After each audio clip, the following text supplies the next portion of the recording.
Guys, welcome back to அந்தரியம் TN. அதனால நான் கூட அந்தரியம்.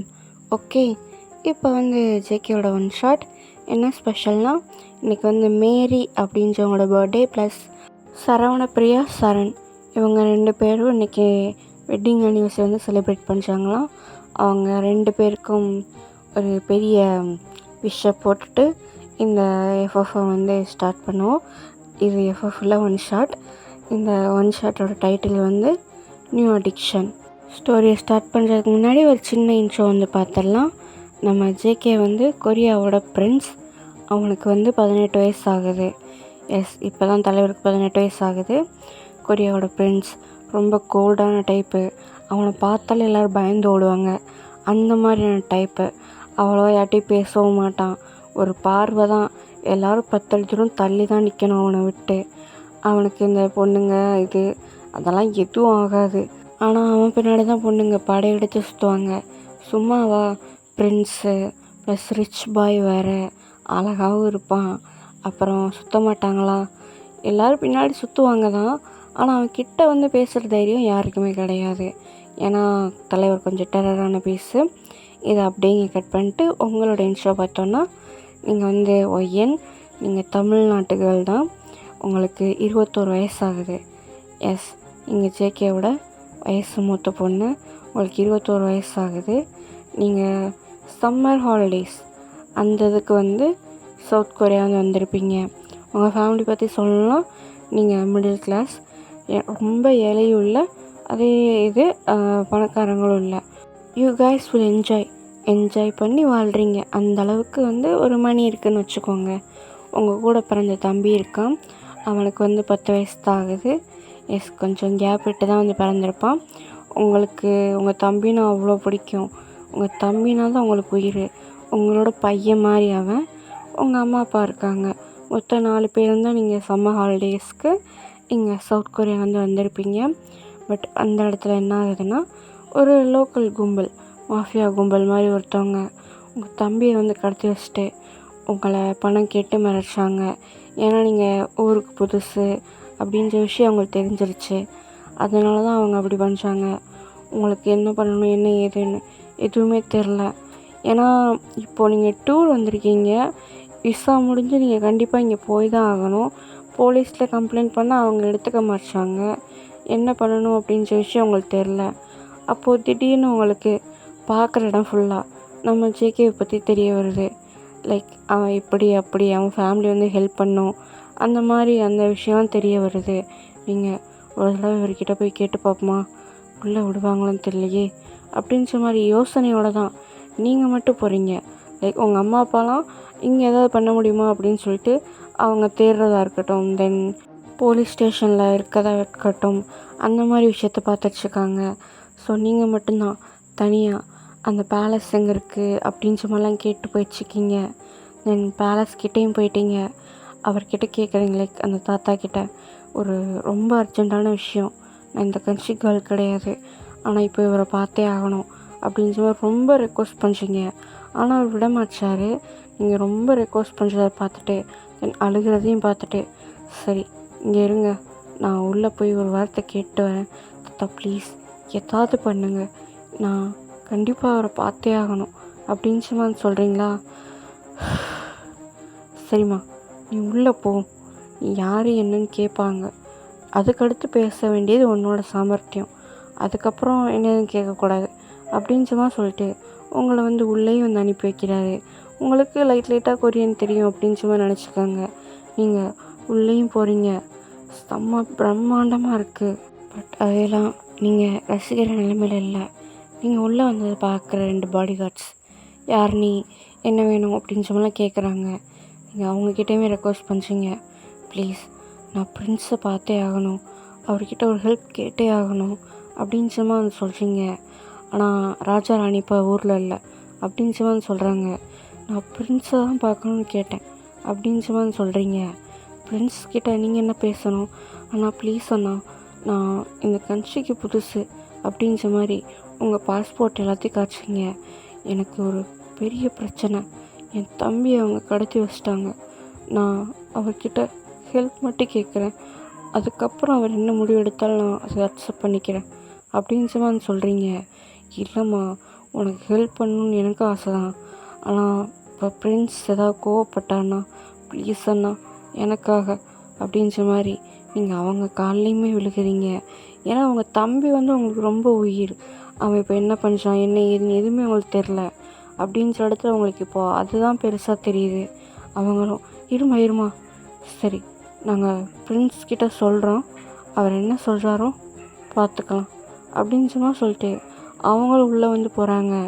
உங்களையும் உள்ளே கூப்பிட்டு போகிறாங்க. நீங்களும் அங்கே ஹால் மாதிரி இருக்குது, அவனுக்குள்ள வந்து நின்றுக்கிங்க. லைக் ஹால்னால் ஒரு ரூம், அதில் வந்து பெட் இல்லாமல் சும்மா மீட்டிங் நடந்தால் சோஃபாலாம் இருக்கும்ல, அந்த மாதிரி மட்டும் இருக்குது. நீங்கள் அங்கனக்குள்ளே தான் நிற்கிறீங்க. ஒரு மாதிரி கண்ணீர் வந்த மாதிரியே இருக்குது. அப்போது உங்கள் பின்னாடி இருந்து யார் நீ அப்படின்றமா ஒரு சவுண்டு. நீங்கள் ஃப்ரெண்ட்ஸ் ஆகிட்டு திரும்பி பார்க்குறீங்க. பார்த்தா நம்ம ஜேகே. நீங்கள் இவர் யார் அப்படின்னு சொல்லி தான் பார்க்குறீங்க. உங்களுக்கு பிரின்ஸுன்னு தெரியுமே தவிர அவன் யார் எப்படி இருப்பான் என்ன இது எதுவுமே தெரியாது. பின்னாடி அந்த பாடி கார்ட்ஸும் நிற்கிறாங்க. சொல்கிறாங்க இவர் தான் பிரின்ஸ் அப்படின்ற மாதிரி. நீங்கள் நம்ம ஜேகேக்கு ஒரு பவ் பண்ணிட்டு அப்படியே நம்ம ஜேகே முன்னாடி முட்டிங்கால் போட்டு உட்காடுறீங்க. என்ன தேடி வந்ததுக்கான ரீசன் அப்படின்ற மாதிரி கேட்டு அவன் உங்கள் முன்னாடி இருக்க சோஃபாவில் வந்து உட்காடுறான். நீங்கள் நடந்த எல்லா விஷயத்தையும் சொல்கிறீங்க. நம்ம ஜேகேவும் அதையும் கேட்குறான். அட் த சேம் டைம் உங்களை டாப் டு பாட்டம் பார்த்துட்டே இருக்கான். கண்டிப்பாக எந்த கண்ட்ரி கேர்ளாக இருக்க வாய்ப்பில்லை. எந்த ஊர் உனக்கு, எந்த கண்ட்ரி அப்படின்னு சும்மா கேட்குறான்னா, நீங்கள் நான் இந்தியாவிலேருந்து வரேன், தமிழ்நாடு அப்படின்னு சும்மா சொல்கிறீங்க. பேர் என் பேர் ஒய்யன், வயசு 21. 21 இன்ட்ரெஸ்டிங். பிரின்ஸ் ப்ளீஸ், நான் என்ன வேணால் பண்ணுறேன், என்னோடய தம்பியை மட்டும் காப்பாற்றி கொடுத்துருங்க. இந்த கண்ட்ரியில் எங்கே போகணும் என்ன பண்ணணும் எதுவுமே தெரில. போலீஸ் போனால் அவங்களும் எதுவும் பெருசாக ஆக்ஷன் எடுக்க மாட்டாங்க. என் தம்பி எனக்கு வேணும் ப்ளீஸ் அப்படின்னு சொல்கிறீங்க. நம்ம ஜேகே நான் ஹெல்ப் பண்ணுவேன்னு யார் சொன்னா அப்படின்னு கேட்குறானா. நீங்கள் நான் கேள்விப்பட்டேன் உங்கள் வீட்டில் இந்த மாதிரி பிரச்சனைலாம் சார்ட் அவுட் பண்ணுவாங்க, நீங்கள் சொன்னால் எல்லோரும் கேட்பாங்கன்னு சொன்னாங்க. எனக்கு பொறுக்க கடைசி ஹோப்பே நீங்கள் மட்டும்தான். ப்ளீஸ் ப்ளீஸ் பிரின்ஸ் அப்படின்னு சொல்கிறீங்க. ஸ்டில் நீங்கள் ஜேகேவை நிமிர்ந்தே பார்க்கல. நம்ம ஜேகே சரி, உனக்கு ஹெல்ப் பண்ணுறதுனால எனக்கு என்ன ஆக போகுது அப்படின்னு கேட்குறான். நீங்கள் இப்போ தான் அவனை நிமிர்ந்து பார்க்குறீங்க. நம்ம ஜேகே உங்கள் ஐஸை தான் ஒரு மாதிரி மெஸ்மரைஸ் ஆன மாதிரி பார்த்துட்டே இருக்கான். ஏன்னா உங்களுக்கு வந்து கோல்டன் கலர் ஐஸ் இருக்கும். அவன் இதுக்கு முன்னாடி இந்த மாதிரி பார்த்ததே கிடையாது. அவன் ஒரு மாதிரி அதை ஆச்சரியமாக பார்த்துட்ருக்கான். நீங்கள் என்னால் என்ன முடியுமோ நான் அதை அவங்களுக்கு கண்டிப்பாக பண்ணுறேன். என் தம்பியை மட்டும் காப்பாற்றிடுங்க ப்ளீஸ். எனக்கு இங்கே வேறு யாரையும் தெரியல. ப்ளீஸ் பிரின்ஸ், நான் என்ன வேணால் சொன்னாலும் செய்கிறேன் அப்படின்னு சொல்கிறீங்க. நம்ம ஜேகே என்ன சொன்னாலும் செய்வியா அப்படின்னு கேட்குறான். நீங்கள் சரின்னு மாதிரி இந்த மண்டை அடிச்சிங்க. என் ஐஸை பாரு அப்படின்னு சொல்கிறான். நீங்களும் பார்க்குறீங்க. நம்ம ஜேகேவும் ஒரு மாதிரி பார்த்துக்கிட்டே இருக்கான். அவனுக்கு என்னமோ அவங்க ஐஸ் வந்து ரொம்ப பிடிச்சிருக்கு.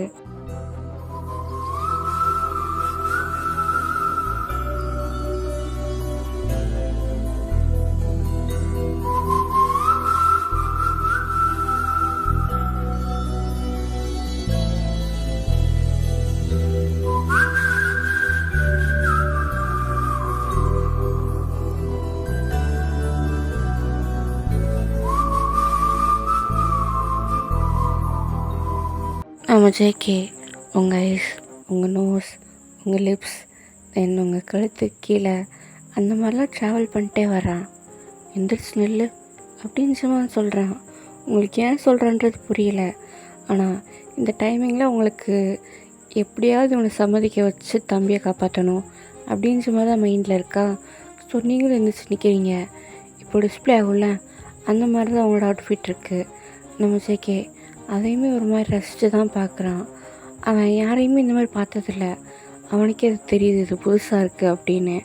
நம்ம ஜேகே உங்கள் ஐஸை பார்த்துக்கிட்டே நான் உன் தம்பியை காப்பாற்றுறேன், எனக்கு அது ஒரு விஷயமே இல்லை ஆனால் பதிலுக்கு நீ எனக்கு ஒன்று செய்யணுமே அப்படின்னு சும்மான்னு கேட்குறான். என்ன வேணால் செய்கிறேன் அப்படின்னு சும்மான்னு சொல்கிறீங்க. தம்பி மேலே மட்டும் பாசம் அப்படின்னு சும்மான்னு கேட்குறானா.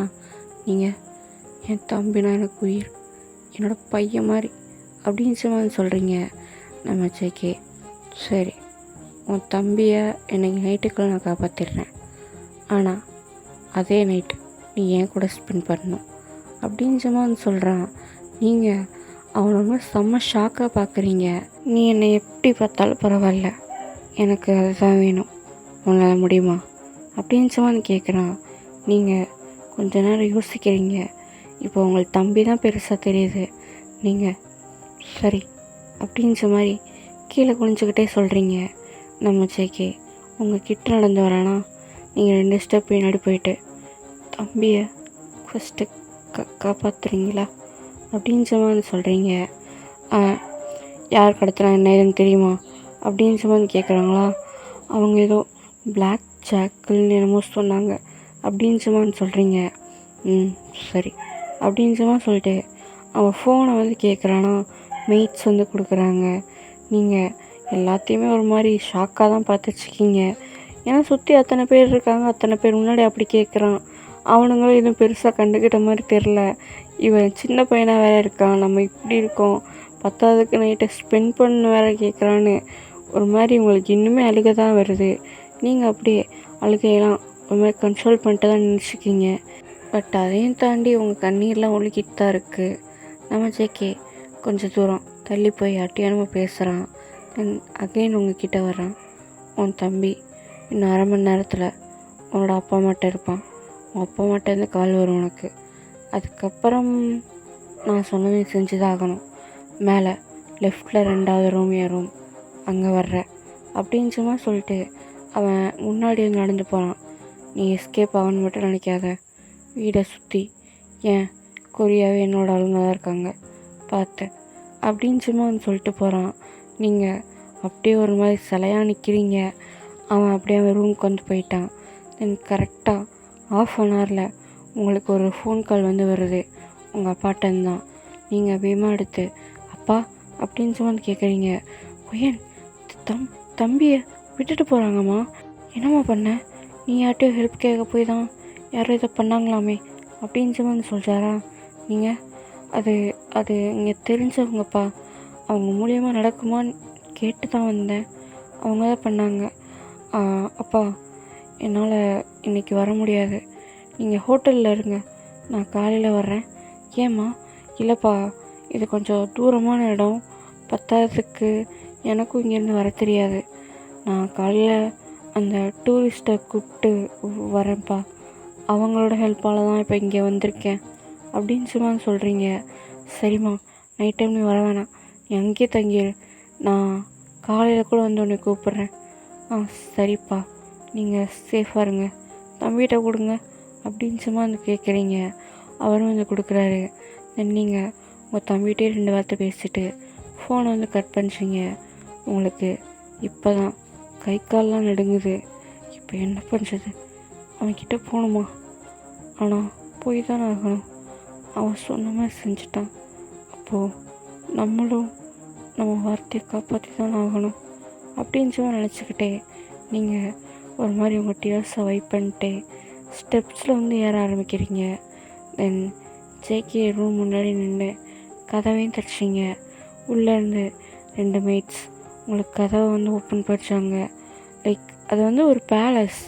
அப்போ எவ்வளோ பிரம்மாண்டமாக இருக்கும் ரூம். அவன் பிரின்ஸ் வேறு. நீங்கள் உள்ளேயும் வந்து போகிறீங்க. நீங்கள் உள்ளே போன அடுத்த செகண்ட் இவங்க 2 பேரும் வெளியே போய் கதையை வந்து மூடுறாங்க.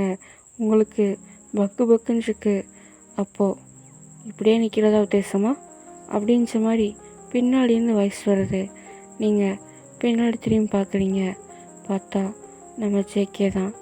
அங்கே இருக்க விளக்கெல்லாம் இருக்குல்ல, அதெல்லாம் வந்து அணைச்சிக்கிட்டு இருக்கான். நீங்கள் ஃப்ரெண்ட்ஸ், என் தம்பி என்ன சேஃபாக வந்துட்டானா அப்படின்னு சொல்லி கேட்குறாரு. நீங்கள் ஆமான்னு சொல்லி மண்டையாச்சுங்க. நான் தான் சொன்னேன்ல வந்துடுவான்னு, எனக்கு அதெல்லாம் முக்கியமே இல்லை, நான் கேட்டது என்னாச்சு அப்படின்னு சொல்லி கேட்குறான். நீங்கள் எனக்கு சம்மதம், ஏன்னா நான் வாக்கு கொடுத்துருக்கேன் அப்படின்னு சொல்கிறீங்க. நம்ம ஜேகே லைட்டாக ஸ்மிர்க் பண்ணிக்கிட்டே, குட், நான் கூட அப்படியே ஓடிடலான்னு நினைப்பியோன்னு நினச்சேன் அப்படின்னு சொல்லிட்டு உங்கள் கிட்ட வர்றான். நீங்கள் 2 ஸ்டெப் தள்ளி போகிறீங்க. நீ வாக்கு கொடுத்துருக்கேன்னு சொல்கிற, ஆனால் இப்படி போனால் என்ன அர்த்தம் அப்படின்னு வந்து கேட்குறானா. நீங்கள் அது சாரி மன்னிச்சிருங்க அப்படின்னு வந்து சொல்கிறீங்க. நம்ம ஜேகே உங்கள் ஷோல்டரில் கை வைக்கிறான். நீங்கள் ஒரு மாதிரி கண்ணை டைட்டாக மூடிக்கிறீங்க.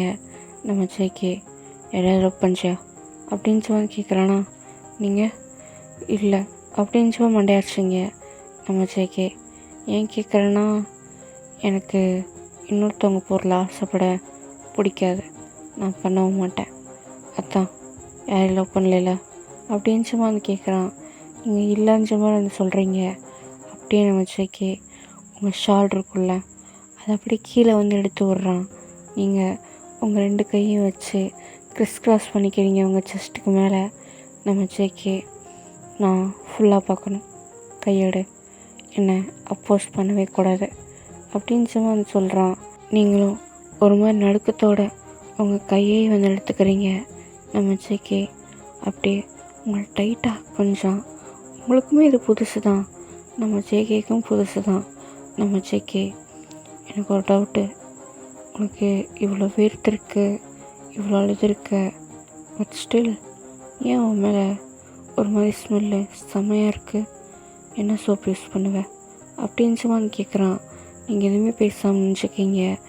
அவன் இன்னும் ஒரு மாதிரி டைட்டாக பண்ணிவிட்டு உன்கிட்ட ஒன்று கேட்டேன் அப்படின்னு வந்து சொல்கிறான்.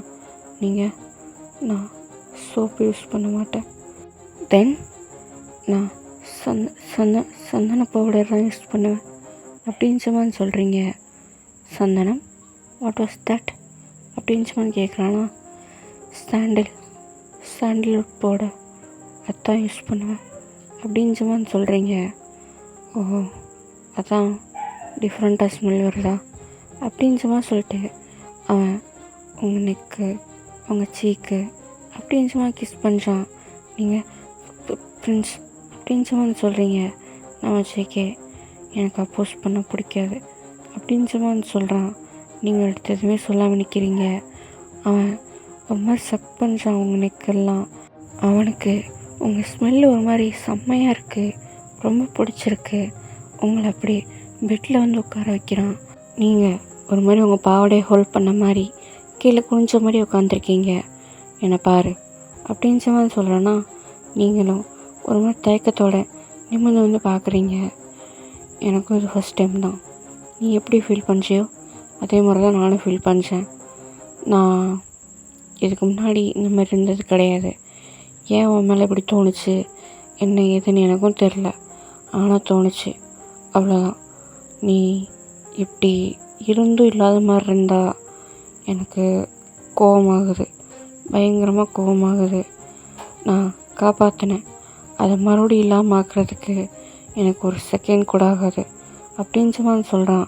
நீங்கள் இல்லை நான் கோஆப்ரேட் பண்ணிச்சேன் அப்படின்னு வந்து சொல்கிறீங்க. நம்ம ஜேகே பார்ப்போம் அப்படின்னு சொல்லிட்டு அவனோட ட்ரெஸ் எல்லாம் கழட்டி போடுறான். லைக் உங்கள் முன்னாடி அவன் நேக்கடாக நிற்கிறான். நீங்கள் கண்ணை டைட்டாக முடிக்கிறீங்க. ஹலோ அப்படின்னு வந்து சொல்கிறான்னா, நீங்கள் எச்சியெல்லாம் முழுங்கிட்டு அப்படியே அவனை நிமிர்ந்து பார்க்குறீங்க. லைக் அவன் கண்ணை மட்டும்தான் பார்க்குறீங்க.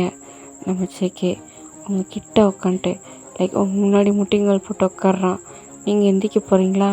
அவன் உங்களை உட்கார வச்சுட்டு, நான் உனக்கு ஒரு விஷயம் சொல்லவா அப்படின்னு சொல்கிறான். நீங்கள் என்னன்னு வந்து பார்க்குறீங்க. நான் என் பெற்றவங்க முன்னாடி கூட இப்படி நின்றது கிடையாது அப்படின்னு சொல்லிட்டு உங்களோட லிப்ஸில் பயங்கரமாக கிஸ் பண்ணுறான். லைக் ஒரு மாதிரி வைல்டாகவே இருக்குது. நீங்கள் முழிக்கிறீங்க, ஏன்னா அவங்களுக்கெல்லாம் கிஸ் பேக் பண்ணவும் தெரியாது. நீங்கள் ஒரு மாதிரி ஸ்ட்ரகிள் பண்ணுறீங்க. நம்ம ஜேகே நான் பண்ணுறதே த்ரீப் பண்ணு அப்படின்னு சொல்லிட்டு உங்கள் கூட ஒரு மாதிரி பயங்கரமாக மேக் அவுட் பண்ண ஸ்டார்ட் பண்ணிச்சான்.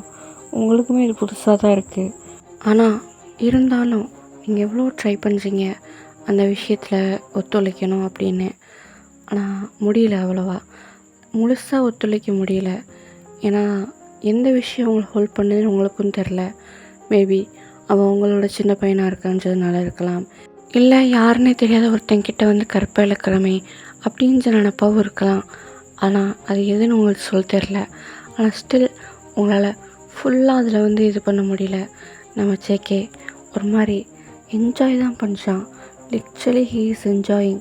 ஏன்னா இதுவரை அந்த மாதிரி அவன் இருந்தது கிடையாது. தடவை அவனுக்கு அப்படி தோணியிருக்குன்னா அது உங்கள் மேலே தான்.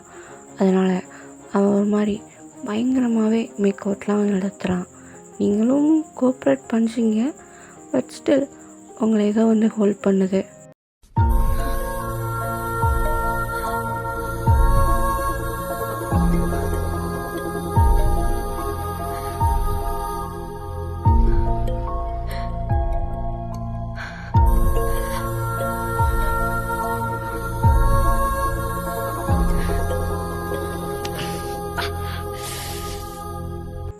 எல்லாமே முடிஞ்சதுக்கப்புறம் நம்ம ஜேகே உங்கள் செஸ்ட்லேயே தலையை வச்சு ஒரு மாதிரி சக் பண்ண மாதிரியே படுத்துக்கிறான். நீங்கள் ஒரு மாதிரி டியர் ஐஸோடு தான் படுத்துருக்கீங்க. எந்த உணர்ச்சியுமே இல்லாமல் இருப்பாங்கன்னுவாங்கல்ல, அந்த மாதிரி இருக்கீங்க. உங்களுக்கு லைஃப்பில் நீங்கள் ஒரு பெரிய விஷயம் பண்ணிட்டீங்கன்னு தோணுது. ஆனால் அது உங்கள் தம்பிக்காக தான் நினைக்கும் போது அந்த விஷயம் பெருசாகவே தெரில. நீங்களும் அப்படியே தூங்க வந்து ஸ்டார்ட் பண்ணிச்சிங்க. தென் நெக்ஸ்ட் டே மார்னிங் நம்ம ஜேகே கண்ணு முழிச்சு பார்க்குறான். ஆனால் பக்கத்தில் நீங்கள் இல்லை. நம்ம ஜேகே எந்திரிச்சு உட்காடுறான். ஆனால் அவனுக்கு ஒரு மாதிரி எம்டியாக ஃபீல் ஆகுது. நீங்கள் படுத்துருந்தீங்கல்ல அந்த இடத்த திரும்பி பார்க்குறான். பார்த்தா ஸ்டில் அந்த பிளட் ஸ்டெயின் அதெல்லாம் இருக்குது. நம்ம ஜேகேவும் ஒரு நைட் தானே கேட்டோம், நமக்கே எப்படி ஃபீல் ஆகுது அப்படின்ற மாதிரி அவனும் குளிக்கிறான். அவனோட ரொட்டைன் வந்து பார்க்குறான். பட் ஸ்டில் அவனுக்கு நேற்று நடந்தது மைண்டில் ஓடிக்கிட்டே இருக்குது. அவன் நமக்கு நல்லது தானே பண்ணியிருக்கா, என் லைஃப்பை கெடுத்துட்ட, நீ தான் கல்யாணம் பண்ணிக்கணும் அப்படின்ற மாதிரி எதுவுமே பண்ணலையே, நம்ம கேட்டதை செஞ்சுட்டு போயிட்டான், நமக்கே உறுத்துது அப்படின்ற மாதிரி யோசிச்சுட்ருக்கான். அவன் ஏன் அப்படி பண்ணலை? நான் பிரின்ஸ், பத்தாவதுக்கு பணக்காரனும் கூட. அவன் நினச்சிருந்தா அப்படி பண்ணியிருந்துருக்கலாமே, என் வாழ்க்கையை கெடுத்துட்ட, எனக்கு கல்யாணம் பண்ணியிருந்துருக்கலாமே அப்படின்ற மாதிரி அவன் மைண்டு யோசிக்குது. தென் கொஞ்ச நேரத்தில் சச்ச அப்படிலாம் நம்ம யோசிக்கக்கூடாது அப்படின்ற மாதிரி அவன் வேலையை பார்க்கவும் செய்கிறான்.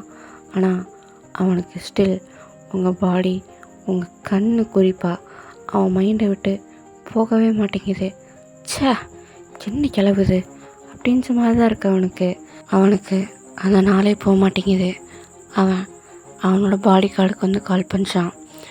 என் கூட ஒரு பொண்ணு நைட்டு இருந்துச்சுல, அந்த பொண்ணு இப்போ என்ன பண்ணுது, எங்கே இருக்குதுன்னு எல்லா டீட்டெயிலும் எனக்கு வேணும் சார், எல்லா டீட்டெயிலும் எனக்கு வேணும், அம்மா அப்பாவுக்கு தெரியக்கூடாது அப்படின்னு சும்மா சொல்லிட்டு கட் பண்ணிடுறான். அவங்களும் வித்தின் 10 மினிட்ஸில் நீங்கள் எந்த ஹோட்டலில் இருக்கீங்க, நீங்கள் யார் என்ன அப்படின்ற டீட்டெயில் வந்து கொடுக்குறாங்க. இப்போது இங்கே தான் இருக்காங்களா? இல்லை சார். அப்புறம் அவங்க ஒரு 3 மணி நேரத்துக்கு முன்னாடியே ஃப்ளைட் ஏறிட்டாங்க அப்படின்னுமா வந்து சொல்கிறாங்க. இவனுக்கு இப்போ என்ன பண்ணுறதுனே தெரில. பட் இருந்தாலும் ஓகே, அவள் லைஃப் பார்க்கட்டும், நம்ம ஒரு நைட் தான் ஸ்பெண்ட் பண்ணணும்னு நினச்சோம், இதெல்லாம் சும்மா அப்படி இருக்கும், புதுசாக பண்ணதுனால போக போக சரியாயிடும் அப்படின்ற மாதிரி அவனுக்கு அவனே நினச்சிக்கிட்டு அதை வந்து பெருசாக எடுத்து காமிச்சான். தென் டைம் ஸ்கிப். இப்போ ஒரு 2 days கிட்ட பாஸ் ஆகுது. உங்ககிட்ட காமிச்சோம்னா நீங்கள் ஒரு மாதிரி எதையோ பறி கொடுத்த மாதிரி தான் இருக்கீங்க தமிழ்நாட்டில். ஏன்னா உங்கள் தம்பி கிடச்சிட்டான், அது ஹாப்பியான விஷயந்தான். ஆனால் எப்படி கிடச்சான், நீங்கள் அதுக்காக என்ன விலை கொடுத்தீங்க, அந்த விஷயம் ஸ்டில் வந்து உங்கள் மைண்டில் உறுத்திக்கிட்டே இருக்குது. நம்ம தப்பு எதுவும் பண்ணல தானே, நம்ம தம்பிக்காக தானே இது பண்ணோம், ஒன்றும் பிரச்சனை இல்லை, நீ அதையே போட்டு யோசிக்காதவன். ஏன் அவங்களாம் உன்கிட்ட ஒரு தடவை வந்ததே பெரிய விஷயம், திரும்பி உன் பக்கம் கூட பார்க்க மாட்டாங்க, அப்புறம் எப்படி அவங்கக்கிட்ட நீ நியாயம் கேட்கணும்னு நினைக்கிற, அதெல்லாம் நீ இதை யோசிக்கக்கூடாது அப்படின்ற மாதிரி உங்களுக்கு நீங்கள் ஆறுதல் சொல்லிகிட்ருக்கீங்க. பட் ஸ்டில் இருந்த ஒய்யனுக்கும் இப்போ இருக்க எனக்கும் வித்தியாசம் இருக்குது. ரொம்ப துருத்துருன்னு இருந்தீங்க. இப்போது உங்களால் அப்படி இருக்க முடியல. உங்கள் அம்மா அப்பா மூஞ்சில முடிக்கவே ஒரு மாதிரி குற்ற உணர்ச்சியாக இருக்குது. நீங்கள் வீட்டில் உட்காந்து இப்படி யோசிச்சுட்ருக்கப்பே வெளியே பயங்கரமாக நிறைய கார் வந்தால் எப்படி இருக்கும், அந்த மாதிரி வரிசையாக கார் வந்த மாதிரியே இருக்குது. நீங்கள் யார் அப்படின்ற மாதிரி உங்கள் ரூம் பால்கனிலேருந்து பார்த்துட்ருக்கீங்க. பார்த்தா எல்லாமே உங்கள் வீட்டு முன்னாடி தான் நிற்கிது. நான் சொல்லியிருப்பேன், நீங்கள் ரொம்ப ஏழையும் கிடையாது, அதே லெவலில் ரொம்ப பணக்காரங்களும் கிடையாது. ஒரு மிடிலான ஹாப்பியான லைஃப் வாழ்கிறவங்க தான். கொஞ்சம் பெருசாகவே இருக்குது உங்கள் வீடு, தென் தனியாகவும் இருக்குது. நீங்கள் நம்ம வீட்டுக்கு யார் வர்றா அப்படின்ற மாதிரி தான் பார்த்துட்ருக்கீங்க. பார்த்தா எல்லாமே ஒரு மாதிரி காஸ்ட்லியான கார்ஸாக இருக்குது. நீங்கள் இறங்கி கீழே வந்து வர்றீங்க. உங்கள் அம்மா அப்பாவும் கீழே தான் வந்து நின்றுருக்காங்க. நீங்கள் ஒருத்தர் இறங்குறதை பார்த்துட்டு செம்மையாக ஷாக் ஆகி நிற்கிறீங்க. எஸ், அது நம்ம ஜேகே ப்ளஸ் உங்கள் அம்மா அப்பாவும் இருக்காங்க. நீங்கள் என்னது அப்படின்ற மாதிரி தான் பார்த்துட்ருக்கீங்க. நம்ம ஜேகே உங்களை பார்த்து தான் வந்துட்டுருக்கான். நீங்கள் எதுவுமே தெரியாத மாதிரி நிற்கிறீங்க. அவன், நான் ஜேகே பிரின்ஸ் ஆஃப் கொரியா அப்படின்ற மாதிரி சொல்கிறேன்னா இவங்களுக்கு ஒரு மாதிரி செம்ம இதாகிடுச்சு. ஏன்னா நீங்கள் சொல்லியிருந்துருப்பீங்க, நான் அவர்கிட்ட தான் ஹெல்ப் கேட்டேன் அப்படின்னு. அதுக்கு அடுத்து என்ன நடந்திருக்குன்ற சொல்லியிருக்க மாட்டீங்க. ஆனால் அவர் ஹெல்ப் பண்ணார் அப்படின்ற மாதிரி வந்து சொல்லியிருப்பீங்க. ஓ, நீங்கள் தானா? நாங்களே உங்களை தேங்க் பண்ணணுன்னு இருந்தோம், ஆனால் திரும்ப அந்த இடத்துக்கு வர மனசு ஒத்துக்கலை, அதனால தான் அன்னைக்கு கிளம்பிட்டோம், மன்னிச்சிருங்க அப்படின்ற மாதிரி உங்கள் அம்மா அப்பா சொல்கிறாங்க. நீங்கள் செம்ம ஷாக்காக பார்த்துட்ருக்கீங்க. தென் ஜேகே அவங்க அம்மா அப்பாவை பார்க்குறான். அவங்க உள்ளே போய் பேசலாமா அப்படின்ற மாதிரி சொல்கிறாங்க. இவங்களும் சரி அப்படின்ற மாதிரி சொல்லிட்டு உள்ளே கூப்பிட்டு உட்காந்து லைக் விருந்தோம்பெல்லாம் பஞ்சாங்க. நம்மளாம் தமிழ் குடும்பம் இல்லையா, அதெல்லாம் பண்ணுவோம்ல, அது எல்லாமே பஞ்சாங்க. நம்ம ஜேகே, நான் உங்கள் பொண்ணுக்கிட்ட தனியாக பேசலாமா அப்படின்ற மாதிரி கேட்குறான். உங்களுக்கும் ஷாக்கு, உங்கள் அம்மா அப்பாவுக்கும் ஷாக்கு. நான் அவங்கக்கிட்ட பேசணும், என் பேரண்ட்ஸ் உங்ககிட்ட பேசுவாங்க அப்படின்ற மாதிரி சொல்லிட்டு உங்களை வந்து பார்க்குறான். நீங்கள் அவங்க அம்மா அப்பாவை பார்க்குறீங்க. அவங்க சரின்ற மாதிரி சொல்கிறாங்க. நீங்கள் அப்படியே பேக்யார்டுக்கு, அதாவது உங்கள் தோட்டம் மாதிரி போட்டிருக்கீங்க, அங்கே வந்து கூப்பிட்டு போகிறீங்க. நம்ம ஜேகேவும் உங்கள் பின்னாடி தான் வந்து வந்துட்டுருக்கான். இதை அப்படியே கட் பண்ணிட்டு இங்கே பேரண்ட்ஸ் கிட்ட காமிச்சோம்னா, நாங்கள் சுற்றி வளைச்சி பேச விரும்பலை, எனக்கு என் பையன்தான் முக்கியம், அவன் தான் கொரியாவோட அடுத்த அரச வாரிசு, அவன் என்ன முடிவு எடுத்தாலும் நாங்கள் அக்செப்ட் பண்ணி தான் ஆகணும். இப்போ ஒரு முடிவு எடுத்திருக்கான், அது கொஞ்சம் வியர்டாக தான் இருக்குது, எங்களுக்கே தெரியுது, ஆனால் அவன் அதில் ரொம்ப அடமெண்ட்டாக இருக்கான். அவனை இப்படி நாங்கள் பார்த்ததே கிடையாது, ஆனால் இப்போ அப்படி பார்க்குறோம். ஈவந்தோ உங்கள் பொண்ணு எங்கள் பையனோட பெரிய பொண்ணு, இருந்தாலும் அவனுக்கு உங்கள் பொண்ணை தான் பிடிச்சிருக்குன்றான். கல்யாணம் பண்ணால் உங்கள் பொண்ணை தான் பண்ணுவேன்றான். இப்போவே கல்யாணம் பண்ணி வைங்கன்னு ரொம்ப ஆடும். நாங்கள் என் பையன் பேச்சை தவிர நாங்கள் எதுவும் பண்ணது கிடையாது. அவன் தான் எங்கள் வீட்டோட செல்லப்பிள்ளை, வாரிசு எல்லாமே. அவன் ஒரு முடிவெடுத்து நாங்கள் அதுக்கு இல்லைன்னு சொன்னதே கிடையாது. இல்லை, நீங்கள் என்ன சொல்கிறீங்க? உங்கள் பொண்ணை என் வீட்டு மருமகளாக அனுப்புவீங்களா அப்படின்னு சொல்லி கேட்குறாங்க. உங்கள் பேரண்ட்ஸ் 2 பேருக்கும் என்ன சொல்லன்றதே தெரில, ஆனால் அது எப்படிங்க சரி வரும்? இவருக்கு 18 வயசு தான் ஆகுது, எங்கள் பொண்ணுக்கு 21 வயசு. வயசை பற்றி எந்த பிரச்சனையும் இல்லைங்க, அவங்களுக்கு பிடிச்சிருக்கு, உங்கள் பொண்ணுக்கும் பிடிச்சிருந்தா நம்ம ஃபர்தராக பேசலாம் அப்படின்ற மாதிரி சொல்கிறாங்களா? அவங்க பேசிட்டு வரட்டும், நம்ம முடிவெடுப்போம் அப்படின்ற மாதிரி சொல்லிட்டு இவங்களும் வெயிட் பண்ணிட்டுருக்காங்க. இங்கே நீங்கள் அவரை பார்த்த மாதிரியே இருக்கீங்க. அவர் இந்த பார், நம்ம கல்யாணம் பண்ணிக்கலாம் அப்படின்ற மாதிரி சொல்கிறான். நீங்கள் என்னது அப்படின்ற மாதிரி கேட்குறீங்களா? கால் சரியாக தானே கேட்டுச்சு, உண்மையாக தான் சொல்கிறேன், நம்ம கல்யாணம் பண்ணிக்கலாம். என்னால் முடியல, நான் எப்போ உங்களோட அப்படி இருந்தனோ என் மைண்டு ஃபுல்லாக அதே நினப்பாகவே இருக்குது அப்படின்ற மாதிரி சொல்கிறானா? நீங்கள் அப்போ இதுக்காக தான் தேடி வந்தானா அப்படின்ற மாதிரி பார்த்துட்ருக்கீங்க. அது ஏதாவது இன்ஃபெக்ஷனாக இருக்கும், ஃபஸ்ட் டைம்ன்றதுனால உங்களுக்கு அப்படி தோணுதோ என்னமோ. வேறு யார் கூடயாவது அப்படி நான் ட்ரை பண்ணேன் அப்படின்ற மாதிரி சொல்கிறான். நீங்கள் ஆச்சரியமாக பார்க்குறீங்க. என்ன, ஏன் அப்படி பார்க்குற? எல்லாத்தையும் ட்ரை பண்ணேன், எவளையும் பிடிக்கல, எவன் நிழலையும் தொடக்கூட பிடிக்கல. உன்னை தொட்டதுக்கப்புறம் நீ தான் என்னோடய ஃபஸ்ட், நீ தான் ஒன் அண்ட் ஒன்லி, நீ தான் என்னோடய லாஸ்ட்டாகவும் இருப்ப அப்படின்னு சும்மா வந்து சொல்கிறான். நீங்கள் நான் உங்களோட பெரிய பொண்ணு, இருந்துட்டு போ, இதனால் என்ன அப்படின்னு சும்மா வந்து சொல்கிறான். ஊர் உலகம் என்ன பேசும், எவன் என்ன பேசுகிறான் எனக்கு எந்த கவலையும் கிடையாது, நம்ம கல்யாணம் பண்ணிக்கலாம் அவ்வளோதான் அப்படின்னு சும்மா வந்து சொல்கிறான். நீங்கள் எதுவுமே சொல்லாமல் அவனை பார்த்துட்டே இருக்கீங்க. அவன் பாரு, நான் ஏன் அவன்கிட்ட அப்படி நடந்துக்கிட்டேன்ற விஷயம் ஸ்டில் எனக்கே குழப்பமாக தான் இருக்குது. நான் யாரையும் இந்த மாதிரி பார்த்ததும் கிடையாது, யார் கூட இந்த மாதிரி இருந்ததும் கிடையாது. ஆனால் உன்கிட்ட ஏதோ ஸ்பெஷலாக இருக்குது. என்ன உன் பக்கம் நீ இழுத்துக்கிட்டே இருக்க. I love you. நான் இந்த வார்த்தை என் அம்மா அப்பாவை தவிர உன்கிட்ட தான் யூஸ் பண்ணுறேன். I love you. நம்ம கல்யாணம் பண்ணிக்கலாம் அவ்வளோதான் அப்படின்னு சும்மா வந்து சொல்கிறான். இப்போது ஒரு சின்ன டைம் ஸ்கிப். நீங்கள் அதே மாதிரி அவனை பார்த்துக்கிட்டே நிற்கிறீங்க. உங்களுக்கு இப்போ கல்யாணம் நடந்து முடிஞ்சிருச்சு. நம்ம ஜேகே இப்படியே பார்த்துட்டே இரு, அந்த கண்ணை வச்சு தான் மயக்கிட்டேன்னு நினைக்கிறேன் அப்படின்னு சும்மா வந்து சொல்கிறான். இவன் தான் அவங்களோட சின்ன பையன் உங்களுக்கு தெரிஞ்சாலும் நீங்கள் அவன்கிட்ட தான் அவங்கள இழந்திருக்கீங்க. அவனை கல்யாணம் பண்ணிக்கிறதா சரின்ற மாதிரி உங்கள் மைண்டுக்கு தோணிருச்சு, உங்கள் ஹார்ட்டும் அக்செப்ட் பண்ணிடுச்சு. அப்படின்ற பட்சத்தில் தான் நீங்கள் அவனை கல்யாணம் பண்ணிக்கிட்டீங்க. தென் அன்னைக்கு நைட்டு உங்களோட ஃபர்ஸ்ட் நைட்டில் நம்ம ஜேகே உங்களை வந்து கிஸ் பண்ணுறான். இப்போது நீங்கள் தயக்கமே இல்லாமல் அவனை கிஸ் பேக்கும் வந்து பண்ணுறீங்க. நம்ம ஜேகே கிஸ்ஸை வந்து பிரேக் பண்ணிட்டு, அன்னைக்கு இந்த மாதிரிலாம் பண்ணலையே அப்படின்னு சும்மா கேட்குறான். அன்னைக்கு எனக்கு எந்த உரிமையும் இல்லை, ஏதோ ஒரு கடமையில் பண்ணேன். ஆனால் இன்றைக்கி நீங்கள் என்னோடய புருஷன், அந்த உரிமையில் நான் இதுவும் பண்ணுவேன், இதுக்கு மேலேயும் பண்ணுவேன் அப்படின்னு சும்மா சொல்லிட்டு அவனை பயங்கரமாக கிஸ் பண்ண ஸ்டார்ட் பண்ணிடுறீங்க. ஓகே, இந்த ஒன் ஷாட்டை இதோடு முடிப்போம். நெக்ஸ்ட்டு ஒரு நல்ல லைஃப் ஆஃபில் வந்து பார்க்கலாம். பாய்.